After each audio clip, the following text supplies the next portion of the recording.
අයිබෝවන් Python ක්‍රමලේඛ භාෂාව video series එකේ පළවෙනි වීඩියෝ එකත් එක්ක තමයි ඔබ මේ එකතු වෙලා ඉන්නේ. ඉතින් මේ වීඩියෝ එකෙන් අපි කතා කරන්න බලාපොරොත්තු වෙනවා Python ක්‍රමලේඛ භාෂාවේ හැඳින්වීම සහ එහි ඉතිහාසය සම්බන්ධයෙන්.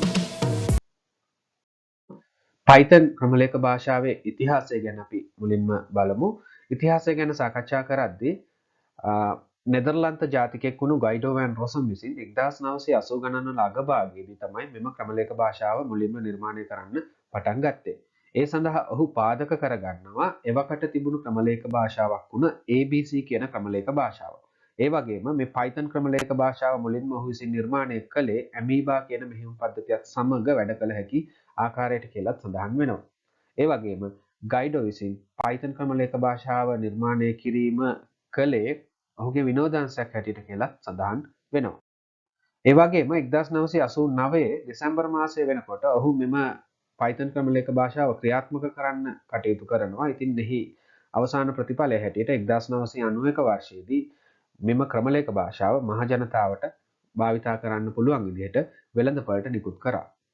එවකට තිබුණු ක්‍රමලේඛ භාෂාවන් වන Java, C++, C ආදී ක්‍රමලේඛ භාෂාවන් එක්ක සංසන්දනය කරද්දී Python ක්‍රමලේඛ භාෂාවේ අඩු කේත ප්‍රමාණයක් භාවිතා කරලා ක්‍රමලේඛනය කරන්න පුළුවන් වුණ නිසා ජනතාව අතර ඉතාම කෙටි කාලයක් තුළ ජනප්‍රියත්වයට පත් වුණා මේ Python ක්‍රමලේඛ භාෂාව.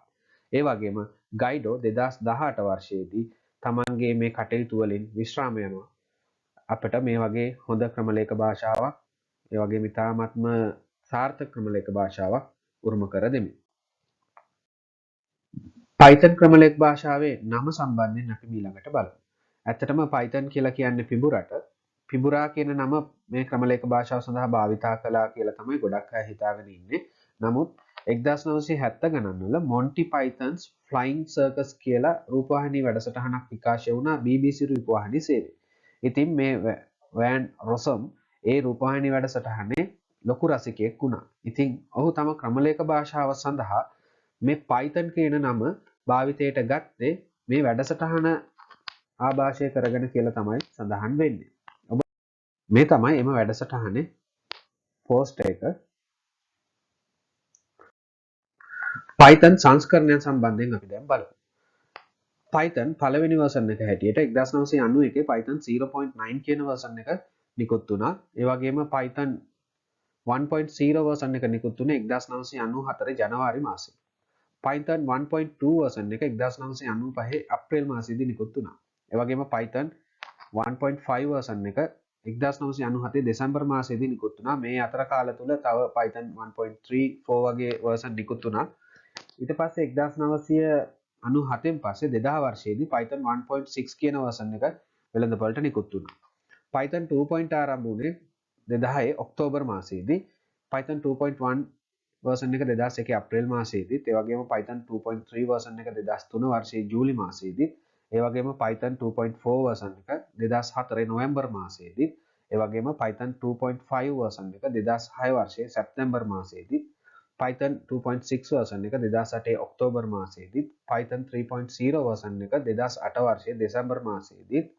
Python 3.1 version එක 2009 ජූනි මාසයේදී. Python 3.2 version එක 2011 වර්ෂයේ පෙබරවාරි මාසයේදී.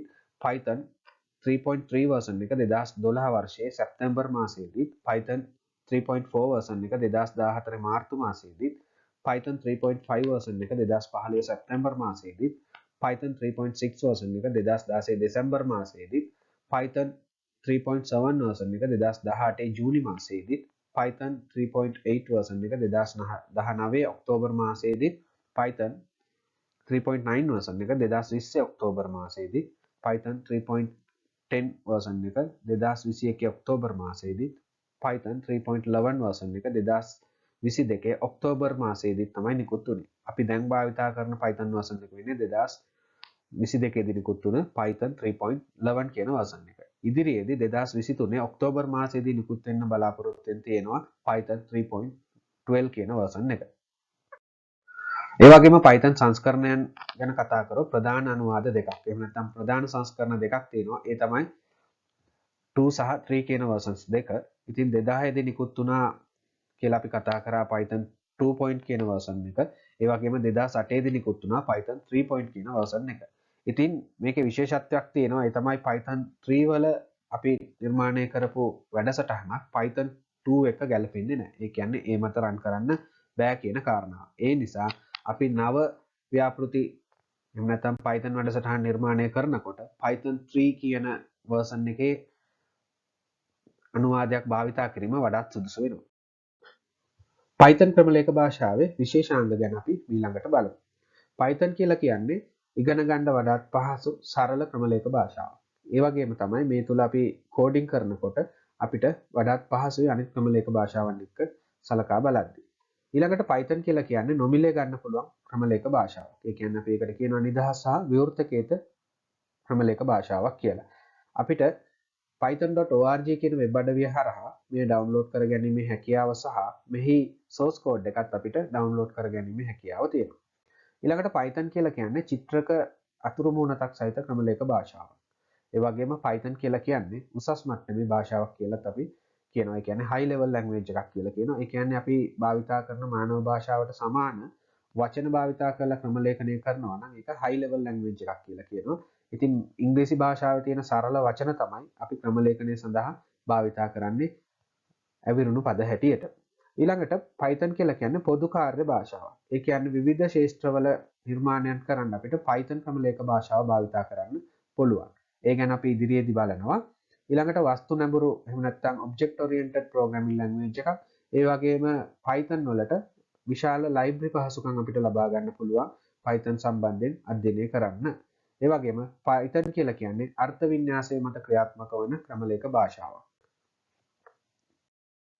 Python ක්‍රමලේඛ භාෂාව මේ වෙනකොට භාවිතා කරන ලෝකයේ විවිධ සමාගම් ගැන අපි කතා කරොත් ප්‍රසිද්ධ සමාගම් ගැන කතා කරොත් YouTube සමාගම, ඒ වගේම Google සමාගම, Instagram, Reddit, Spotify, Dropbox, Netflix වගේ ආයතන අපිට සලකන්න පුළුවන්. හොඳයි. ඊළඟට අපි බලමු Python ක්‍රමලේඛ භාෂාව භාවිතා වන ශේෂ්ත්‍ර මොනවද කියලා. කියන්නේ Python ක්‍රමලේඛ භාෂාව භාවිතා කරගන්න ශේෂ්ත්‍ර අපි ගත්තොත් විශාල ප්‍රමාණයක් තියෙනවා. ඒ අතරින් අපි වෙබ් අඩවි සංවර්ධනය සඳහා අපිට Python භාවිතා කරන්න පුළුවන්. පරිගණක ක්‍රීඩා නිර්මාණය කරන අය භාවිතා කරනවා. ඒ වගේම artificial intelligence එහෙම නැත්නම් කෘත්‍රිම බුද්ධිමය වැඩසටහන් නිර්මාණය කරන්නත් Python කියන ක්‍රමලේඛ භාෂාව භාවිතා කරන්න පුළුවන්. ඒ වගේම තමයි චිත්‍රක අතුරු මුහුණ වැඩසටහන් නිර්මාණය කරන්න Python ක්‍රමලේඛ භාෂාව භාවිතා කරන්න පුළුවන්. ඊළඟට පින්තූර සැකසුම් වැඩසටහන් නිර්මාණය කරන්න Python භාවිතා කරනවා. ඒ සඳහා අපි සරල උදාහරණයක් ගත්තොත් අපි පින්තූරයක් අපි ඡායාරූපගත කරලා ඒ අපේ පරිගණකයට ආදානය කරාට පස්සේ පරිගණකයේ වැඩසටහනට හැකියාවක් තියෙනවා මේ ගත්ත පින්තූරය මොකක්ද කියලා අඳුරගන්න. ඒකට උදාහරණයක් අපි දොඩම් ගෙඩියක් කැප්චර් කරොත් ඒ දොඩම් ගෙඩිය ප්‍රොසෙස් කරාට පස්සේ එයා අඳුර ගන්නවා ඒක දොඩම් ගෙඩියක් කියන කාරණා. අන්න ඒ වගේ වැඩසටහන් නිර්මාණය කරන්න Python භාවිතා කරන්න පුළුවන්. ඒ වගේම තමයි අක්ෂර සැකසුම් සඳහා Python ක්‍රමලේඛ භාෂාව භාවිතා කරනවා. ඒ සඳහා අපි උදාහරණයක් හැටියට ගත්තොත් Google Translator කියන වැඩසටහන එහිදී අපි ලබා දෙන කුමක් හෝ වොයිස් එකක් එයා අඳුරගෙන හෝ එහෙම නැත්නම් අපි ටයිප් කරන දෙයක් අඳුරගෙන ඒක විවිධ භාෂාවන් වලට පරිවර්තනය කිරීමේ හැකියාව තියෙනවා. අන්න ඒ වගේ වැඩසටහන් නිර්මාණය කරන්නත් Python භාවිතා කරනවා. ඒ වගේම තමයි Python අපි භාවිතා කරනවා ව්‍යාපාර වැඩසටහන් නිර්මාණය කරන්න. ඒ හැටියට අපි ගත්තොත් database සඳහා අපිට Python භාවිතා කිරීමේ හැකියාව තියෙනවා. ඒ වගේම අධ්‍යාපනික වැඩසටහන් හා පුහුණු වැඩසටහන් සඳහා Python භාවිතා කරනවා. අවසාන වශයෙන් ශ්‍රව්‍ය හා දෘශ්‍ය වැඩසටහන් සඳහා Python වඩාත් සුදුසු වෙනවා. හොඳයි. අදට වීඩියෝ එක මෙතනින් අවසන් කරනවා. ඉතින් අපි නැවත දවසක Python දෙවන වීඩියෝවත් සමග එකතු වීමට බලාපොරොත්තු වෙන ඔබ සැමට සුබ දවසක් ප්‍රාර්ථනා කරනවා.